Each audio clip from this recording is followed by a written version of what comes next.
करनाल से आपको बताएं, जहां एसटीएफ टीम को एक बड़ी कामयाबी हासिल हुई है। लंबे समय से फरार चल रहे एक आरोपी को गिरफ्तार यहां पर कर लिया गया। एसटीएफ ने आरोपी को एसीबी की टीम को सौंप दिया है। आरोपी पर हरियाणा सरकार को वित्तीय नुकसान पहुंचाने का ये गंभीर आरोप लगाया गया है। तो आरोपी ने सरकार को 2 करोड़ 43 लाख का नुकसान पहुंचाया है। तो एसटीएफ को ये बड़ी कामयाबी हाथ लगी है। और देखिए, लंबे समय से ये आरोपी फरार चल रहा था और अब इसको गिरफ्तार कर लिया गया है।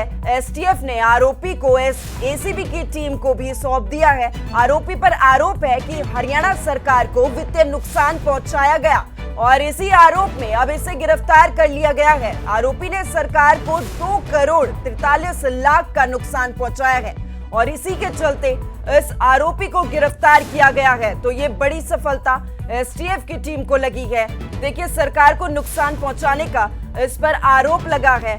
वित्तीय ये नुकसान इसकी तरफ से पहुंचाया गया है और अब एसटीएफ ने आरोपी को एसीबी की टीम को भी सौंप दिया है। आरोपी पर हरियाणा सरकार को वित्तीय नुकसान पहुंचाने का ये गंभीर आरोप और आरोपी ने सरकार को आपको बताया कि 2 करोड़ 43 लाख का नुकसान पहुंचाया है, जिसको लेकर अब इस आरोपी को गिरफ्तार कर लिया गया है।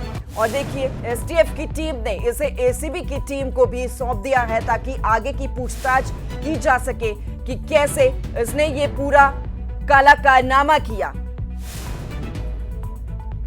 तो करनाल में एसटीएफ की टीम को एक बड़ी कामयाबी हाथ लगी है। इस आरोपी को गिरफ्तार किया गया है। लंबे समय से ये फरार चल रहा था आरोपी और अब ये पुलिस के हत्थे चढ़ चुका है। पुलिस ने एसीबी की टीम को इसको सौंप भी दिया है और इस पर देखिए, आरोप जो लगा है वो गंभीर आरोप लगाया है, कोई छोटा मोटा आरोप नहीं है। हरियाणा सरकार को वित्तीय नुकसान पहुंचाने का ये आरोप लगाया गया है।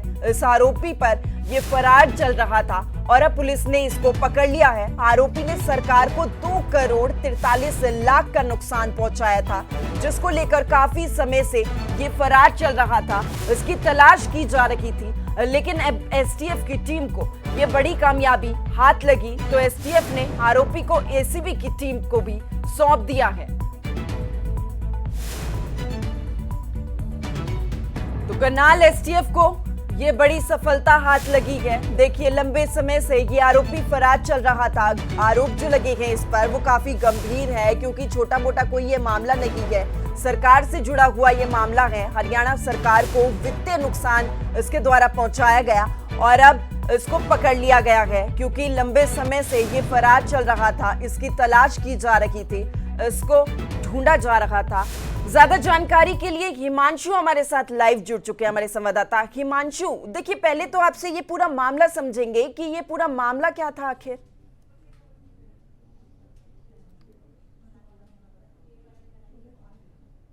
विभाग के पूरे मामले की बात करें तो करनाल के असंध में तैनात था कपिल देव। ये फूड सप्लाई विभाग का इंस्पेक्टर था। 2019 से 2021 के तक ये वहां पर तैनात रहा है और करीब 2 करोड़ 43 लाख रुपए का इसने वहां पर जो गड़बड़ घोटाला किया है और हरियाणा सरकार को नुकसान पहुंचाया है। करीब 1 करोड़ 20 लाख रुपए का इसने गेहूं का गबन किया है और करीब 1 करोड़ 23 लाख रुपए का जो गेहूं है उसका रखरखाव सही नहीं किया।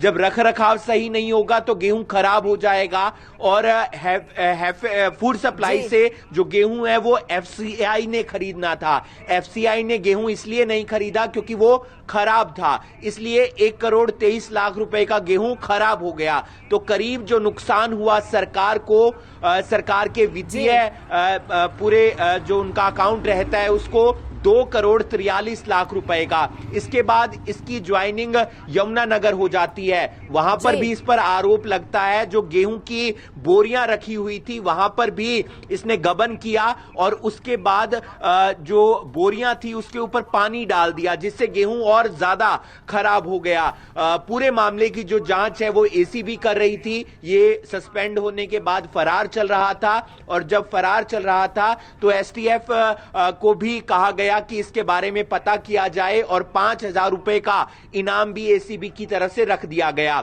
एसटीएफ ने इसे गिरफ्तार किया। उसके बाद एसीबी को सौंप दिया जी। गया। एसीबी ने जब जांच की तो पता चला कि जो करीब 2,43,00,000 रुपए का गबन हुआ है, घोटाला हुआ है, गड़बड़ झाला हुआ है, उस जी। पैसे की इस व्यक्ति ने प्रॉपर्टी खरीद ली है और बकायदा एसीबी ने जाकर वो प्रॉपर्टी देखी है। कोर्ट में पेश किया गया और अब 14 दिन की न्यायिक हिरासत में भेज दिया गया है। अच्छा देखिए हिमांशु, इसे जो आरोपी को पकड़ा गया है, क्या किसी सूचना के आधार पर पकड़ा गया है? कोई गुप्त सूचना एसटीएफ की टीम को मिली थी? देखिए, पिछले लंबे समय से एसीबी को भी इसकी तलाश थी। एसीबी की टीमें भी इसे ढूंढने का प्रयास कर रही थी। 5,000 रुपए का इनाम भी रख दिया गया था। लोकल पुलिस जो अलग अलग थानों की है, अलग अलग जिलों की है, उन्हें भी इतला कर दिया गया था। फोटो उन तक पहुंचा दी गई थी।